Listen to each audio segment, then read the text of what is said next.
আসসালামু আলাইকুম। আজকে আমি আমার প্রথম লেকচার ভিডিও আপলোড করতে যাচ্ছি। আমাদের চ্যানেলের নাম হচ্ছে কেমিস্ট্রি ইজি পিজি। কারণ হচ্ছে আমাদের মেইন টার্গেট হলো কেমিস্ট্রিকে একেবারে সহজভাবে ইজিভাবে তৈরি করে দেওয়া। ইজিভাবে তৈরি করতে হলে আমাদের বেসিকগুলো খুবই স্ট্রং হইতে হবে এবং আজকের লেকচার মূলত বেসিক নিয়ে। যেমন অণু কি, পরমাণু কি, ইলেকট্রন কি জিনিস, প্রোটন কি জিনিস, নিউট্রন কি জিনিস, এছাড়া পারমাণবিক সংখ্যা কাকে বলে, ভর সংখ্যা কাকে বলে, হাইড্রোজেন বন্ধন কি জিনিস। তো এই জিনিসগুলো নিয়ে হচ্ছে মোটামুটি আজকের আমাদের লেকচার। লেকচারের শুরুর অংশে অণু কি জিনিস সেটা সম্পর্কে আমরা কিছুক্ষণ বিস্তারিত আলোচনা করব। কারণ অণু পরমাণুর কনসেপ্টটা ক্লিয়ার হইলেই আমরা পরবর্তী স্টেপে রাসায়নিক বন্ধন কিভাবে হয়, এক একটা বিক্রিয়া কিভাবে হয়, সেগুলো হইতেছে আমরা আরো অনেক পরিষ্কারভাবে বুঝতে পারবো।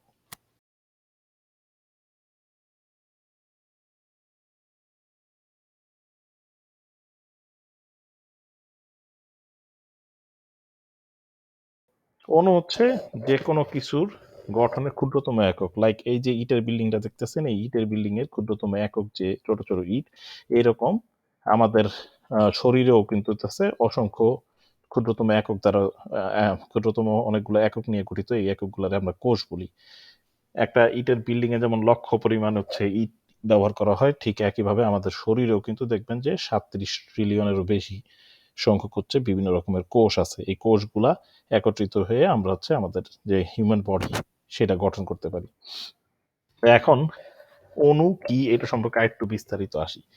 আচ্ছা, তাহলে অণু কি? অণু হচ্ছে রাসায়নিক বন্ধন দ্বারা একত্রে গঠিত দুই বা ততোধিক পরমাণুর একটা বৈদ্যুতিক নিরপেক্ষ গোষ্ঠী। এই সংজ্ঞাটার মধ্যে বেশ কয়েকটা জিনিস আমাদেরকে খেয়াল করতে হবে। এক নাম্বার হচ্ছে অণু কি জিনিস? রাসায়নিক বন্ধন দ্বারা গঠিত একটা জিনিস। তাহলে রাসায়নিক বন্ধন থাকতে হবে কাদের মধ্যে থাকতে হবে? বলছে দুই বা ততোধিক পরমাণুর মধ্যে হচ্ছে রাসায়নিক বন্ধন থাকতে হবে। এখন এই পরমাণু কি জিনিস সেইটা আমাদের জানতে হবে। আর শেষে যেটা বলছে সেটা হচ্ছে বৈদ্যুতিক নিরপেক্ষ একটা গোষ্ঠী। তার মানে হচ্ছে ধরেন যে কোনো অণুই আমরা নিই, ধরেন পানির অণু H2O, এইটার মোট কোনো ধনাত্মক বা ঋণাত্মক চার্জ থাকতে পারবে না।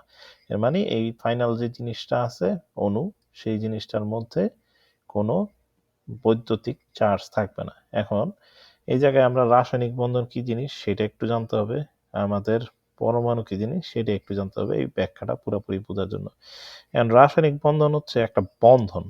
ধরেন হাইড্রোজেনের সাথে অক্সিজেনের যে বন্ধনের মাধ্যমে পানি গঠিত হইতেছে, এই জায়গায় এই যে বন্ধনটা আর এই যে বন্ধনটা এগুলো হলো রাসায়নিক বন্ধন। এই বন্ধনগুলো আসলে তৈরি হয় হচ্ছে ইলেকট্রন শেয়ারের মাধ্যমে বা ইলেকট্রন আদান প্রদানের মাধ্যমে। ঠিক আছে, এগুলো আমরা বিস্তারিত পরের কোনো ভিডিওতে জানবো। আপাতত আমরা এভাবে চিন্তা করি যে হাইড্রোজেনের হাত আছে, অক্সিজেনেরও হাত আছে এবং এরা একে অপরের সাথে রাসায়নিক বন্ধন তৈরি করতে পারে। এখন এক একটা পরমাণু বা এক একটা পদার্থের যে বৈশিষ্ট্যের উপরে ডিফার করে এই হাতের সংখ্যা আলাদা হয়। সেটা হচ্ছে ইলেকট্রনিক কনফিগারেশন বা ইলেকট্রনিক বিন্যাসের বৈশিষ্ট্য। যেমন হাইড্রোজেনের হচ্ছে হাত হলো একটা, অক্সিজেনের হাত আছে দুইটা, আবার কার্বনের হাত আছে হচ্ছে আপনার চারটা, আবার ক্লোরিনের হাত আছে হচ্ছে একটা। তো এরকম বিভিন্ন পদার্থের হাতের সংখ্যা বিভিন্ন, এটা হচ্ছে আমরা আপাতত মাথায় রাখি।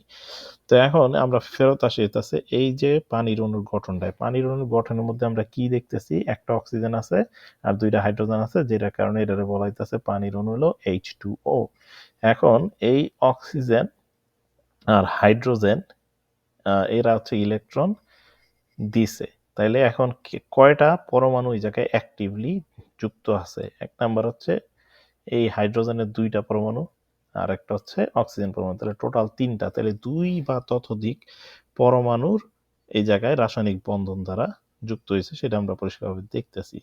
তারপরে যে জিনিসটা সেটা হইতেছে এই যে টোটাল যে পানিটা, এই পানিটা বিদ্যুৎ নিরপেক্ষ, ওভারঅল বিদ্যুৎ নিরপেক্ষ, যেটার কারণে এই পানির অণু বা বিশুদ্ধ পানির মধ্য দিয়ে আপনার ইলেকট্রন প্রবাহ হয় না বা কারেন্ট চালনা করলে ওটা পাস হয় না। যাই হোক, তো এখন এই জিনিসটা থেকে আমরা বুঝতেছি যে অণুর গঠনটা কিরকম হইতে পারে বা অণু কি দিয়ে তৈরি। এবার আমরা চলে যাবো হচ্ছে পরমাণুর গঠনে। পরমাণুর গঠন হচ্ছে বুঝতে হলে আমাদের বুঝতে হবে যে ইলেকট্রনিক কনফিগারেশন কি জিনিস, সেটা আমরা ধাপে ধাপে যাব। তার আগে আমরা হচ্ছে পরমাণুর সংজ্ঞায় যাব। তো যাই হোক, এখন হাইড্রোজেন অ্যাটম কি দিয়ে তৈরি? আমরা এই পানির অণুর মধ্যে পাইছি আছে হাইড্রোজেন আছে আর হলো অক্সিজেন আছে। তো এখন আমরা প্রথমে হাইড্রোজেন অ্যাটমটা একটু ব্যাখ্যা করি। এই জায়গা থেকে আমরা প্রোটন কি ইলেকট্রন কি সেটার একটা আন্দাজ হবে। তা হাইড্রোজেন অ্যাটমকে পরীক্ষা নিরীক্ষা করে দেখা গেছে যে এইটা সব ধনাত্মক চার্জ এবং প্রায় সব ভর হইতেছে আপনার কেন্দ্রে থাকে। তাহলে সব ধনাত্মক চার্জ এবং প্রায় সব পারমাণবিক ভর হচ্ছে কেন্দ্রে থাকে। এই কেন্দ্রে থাকা এই ধনাত্মক চার্জ এবং এই বিশিষ্ট ভরযুক্ত জিনিসটা যেটা আছে সেটারে বলা হয় প্রোটন বা পি দ্বারা প্রকাশ করে থাকে। এই জিনিসটারে প্রোটন বা পি দ্বারা প্রকাশ করে। আর এই পরমাণুর বেশিরভাগ অংশই আসলে ফাঁকা থাকে। এর প্রোটনের চারিপাশে আপনার বৃত্তাকার কক্ষপথ আছে। এই বৃত্তাকার কক্ষপথে ইলেকট্রন ঘূর্ণায়মান অবস্থায় থাকে। তো এই যে ইলেকট্রন গুলা আছে এগুলার ভর অলমোস্ট জিরো, জিরোর কাছাকাছি, কিন্তু এগুলার চার্জ আবার হইতেছে আপনার প্রোটনের ঠিক সমান। ভর প্রায় শূন্য কিন্তু চার্জ হচ্ছে প্রোটনের প্রায় সমান, কিন্তু পার্থক্য হইতেছে ইলেকট্রনের চার্জটা হলো নেগেটিভ আর প্রোটনের চার্জটা হইতেছে আপনার পজিটিভ। এই হচ্ছে পার্থক্য। ঠিক একইভাবে আমরা যদি হইতেছে অক্সিজেনের ক্ষেত্রে দেখি, অক্সিজেনের ক্ষেত্রেও কেন্দ্রের মধ্যে এরকম আপনার প্রোটন আছে। কেন্দ্রের মধ্যে আপনার হচ্ছে আরেকটা জিনিস থাকে, যে জিনিসটা আমরা একটু পরে ব্যাখ্যা করতেছি। তো প্রোটন থাকবে মেইন ভর আর হচ্ছে পজিটিভ চার্জ নিয়ে।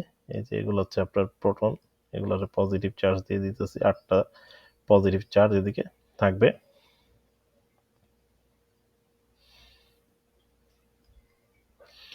আর এই বাইরে যেগুলো আছে বাইরের এগুলো হচ্ছে ইলেকট্রন, এগুলোর হচ্ছে নেগেটিভ চার্জ থাকবে। তো যতটা সংখ্যক প্রোটন হচ্ছে আপনার কেন্দ্রে থাকবে ততটা সংখ্যক ইলেকট্রন হচ্ছে আপনার বাইরে বৃত্তাকার কক্ষপথে থাকে। এক একটা পরমাণুর ক্ষেত্রে এক এক রকমের ইলেকট্রন বিন্যাস দেখা যায়। এইটা নির্ভর করে হইতাছে ওই পদার্থটার উপর। পদার্থটার মৌলিক কিছু বৈশিষ্ট্য আছে, বৈশিষ্ট্যের মধ্যে একটা জিনিস হচ্ছে পারমাণবিক সংখ্যা। তো একটু আগে আমরা যে হাইড্রোজেন দেখলাম, হাইড্রোজেনের মৌলিক বৈশিষ্ট্য অনুসারে পারমাণবিক সংখ্যা হচ্ছে 1। পারমাণবিক সংখ্যা হলো জেড দ্বারা প্রকাশ করা থাকে। তাহলে এই যে হাইড্রোজেনটা আছে, হাইড্রোজেনরে আপনার এইভাবে লেখা যায় যে পারমাণবিক সংখ্যা হচ্ছে 1 এবং ভর সংখ্যা হচ্ছে 1। ঠিক আছে? সাধারণত এই উপরে যে সংখ্যাটা থাকে এই সংখ্যাটা হইতেছে আপনার পারমাণবিক সংখ্যা, এবং নিচে যে সংখ্যাটা থাকে এটা হলে ভর সংখ্যা বলে। তো পারমাণবিক সংখ্যা হলো জেড দ্বারা প্রকাশ করে থাকে। এবং আমরা অক্সিজেনের ক্ষেত্রে হইতেছে একই রকম একটা দেখতে পারবো। তো অক্সিজেনের মৌলিক বৈশিষ্ট্য অনুসারে অক্সিজেনের পারমাণবিক সংখ্যা হইতেছে 8। তো এই পারমাণবিক সংখ্যা অনুসারে অক্সিজেনের কেন্দ্রে আছে 8টা প্রোটন থাকবে। ঠিক আছে? তো কেন্দ্রে 8টা প্রোটন আছে, কিন্তু অক্সিজেনের ভর মাইপা দেখা গেছে অক্সিজেনের ভর হচ্ছে 16 কাছাকাছি। তো এটা ভর সংখ্যা হচ্ছে 16। অক্সিজেনে 8টা প্রোটনের পাশাপাশি কেন্দ্রে এই যে এক্সট্রা ভর আছে কিন্তু এগুলোর কোনো চার্জ নাই, এগুলার বলা হইতাছে আপনার নিউট্রন। নিউট্রন, এগুলার বলা হইতাছে আপনার নিউট্রন। এই যে এই জিনিসগুলো যেগুলোর কোনো প্রকার কোনো চার্জ নাই কিন্তু ভর আছে। ঠিক কতটুকু পরিমাণ ভর আছে? প্রায় সমান পরিমাণ ভর হচ্ছে আপনার এটা প্রোটনের ভরের প্রায় সমান পরিমাণ ভর আছে। এই ভরটা হইতাছে আপনার নিউট্রন, নিউট্রনের ভর। তো প্রোটনের ভর আর নিউট্রনের ভর হইতাছে প্রায় সমান, কিন্তু এটার পার্থক্য হচ্ছে প্রোটনের মধ্যে কোনো চার্জ নাই, সরি নিউট্রনের মধ্যে কোনো চার্জ নাই কিন্তু প্রোটনের মধ্যে ধনাত্মক চার্জ আছে। আগে আমরা যে পানির অণুর ব্যাখ্যা দিলাম সেটা থেকে আমরা হাইড্রোজেন বন্ধনের ব্যাখ্যা করতে পারি। পানির অণুর মধ্যে আমরা কি কি দেখলাম? পানির অণুর সংকেত থেকে আমরা দেখছি যে যেটার মধ্যে আছে তা সেটা একটা অক্সিজেন, এটার মধ্যে আছে 2টা হাইড্রোজেন। তো এই অক্সিজেন আর হাইড্রোজেনের রাসায়নিক বন্ধনের মাধ্যমে পানির অণুটা তৈরি হইতেছে। কিন্তু এই জায়গায় একটা ইম্পর্টেন্ট ব্যাপার হচ্ছে এই বন্ধনটাতে ইলেকট্রনের আসক্তি দুইজনের সমান না। হাইড্রোজেনের ইলেকট্রন আসক্তি হচ্ছে অক্সিজেনের ইলেকট্রন আসক্তির চাইতে কম। তো এখন রাসায়নিক বন্ধন কি দিয়ে তৈরি আমরা বলছি একটু আগে, সেটা হচ্ছে ইলেকট্রন দিয়ে তৈরি। ইলেকট্রন আদান প্রদান বা ইলেকট্রনের শেয়ারের মাধ্যমে তৈরি হয়ে থাকে। তো এই জায়গা হচ্ছে ইলেকট্রন শেয়ার করে তৈরি। এখন যদি অক্সিজেনের ইলেকট্রন আসক্তি বেশি থাকে, মানে ইলেকট্রনের প্রতি সে তাছে টানটা বেশি, এই টানটা যদি বেশি থাকে তাহলে হাইড্রোজেন থেকে সে কিছুটা ইলেকট্রন নিজের দিকে তাছে টাইনা রাখবে। তো এই কারণে এই বন্ধনের মধ্যে বেশিরভাগ ইলেকট্রন তাছে টাইনা রাখে তাছে অক্সিজেন তার নিজের দিকে। এই কারণে অক্সিজেনটা কিছুটা তড়িৎ ঋণাত্মক অবস্থায় থাকে এবং হাইড্রোজেন কিছুটা তড়িৎ ধনাত্মক অবস্থায় থাকে। কিন্তু ওভারঅল তড়িৎ বৈশিষ্ট্য হচ্ছে এই, যেহেতু এটা একটা অণু, ওভারঅল এদের মধ্যে কোনো প্রকার পজিটিভ বা নেগেটিভ চার্জ থাকে না। তো যাই হোক, এখন যেহেতু আমরা বুঝলাম যে অক্সিজেন কিছুটা হচ্ছে তড়িৎ ঋণাত্মক অবস্থায় থাকে এবং হাইড্রোজেন কিছুটা তড়িৎ ধনাত্মক অবস্থায় থাকে, এখন এইটার উপর বেস করে আমরা আসলে হাইড্রোজেন বন্ধন ব্যাখ্যা করতে পারি। ধরেন পানির মধ্যে কি আছে, পানির মধ্যে এরকম অসংখ্য পানির অণু আছে। পানির অণুর মধ্যে এই যে হাইড্রোজেনগুলো, এগুলো কিছুটা পরিমাণে ধনাত্মক অবস্থায় থাকবে, এগুলো ধনাত্মক অবস্থায় থাকবে কিছুটা, এবং অক্সিজেনগুলো হচ্ছে কিছুটা ঋণাত্মক অবস্থায় থাকবে, কিছুটা ঋণাত্মক অবস্থায় থাকবে। তো এই ধনাত্মক আর ঋণাত্মকের মধ্যে একটা আকর্ষণ বল কাজ করবে সবসময়। এই আকর্ষণ বলটা হইতেছে আপনার হাইড্রোজেন বন্ধন, হাইড্রোজেন বন্ধন বা হাইড্রোজেন বন্ড বা এইচবি আমরা বলবো, হাইড্রোজেন বন্ড।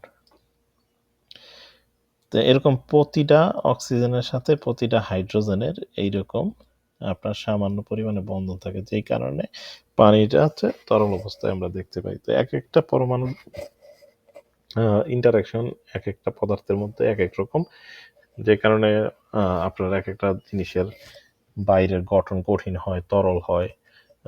তো এটা আসলে এক একটা জিনিসের উপর ডিপেন্ড করে। সব ক্ষেত্রে হাইড্রোজেন বন্ধন দিয়ে না, ডিফারেন্ট জিনিস আছে, যেমন আয়নিক বন্ধন আছে, সমযোজী বন্ধন আছে, এরকম বিভিন্ন বন্ধনের কারণে আপনার বাইরে কঠিন তরল বা বায়বীয় অবস্থায় আমরা দেখতেছি স্বাভাবিক তাপমাত্রায় বা 25 ডিগ্রি সেলসিয়াসে, সেইটা হইতেছে আপনার ডিপেন্ড করে।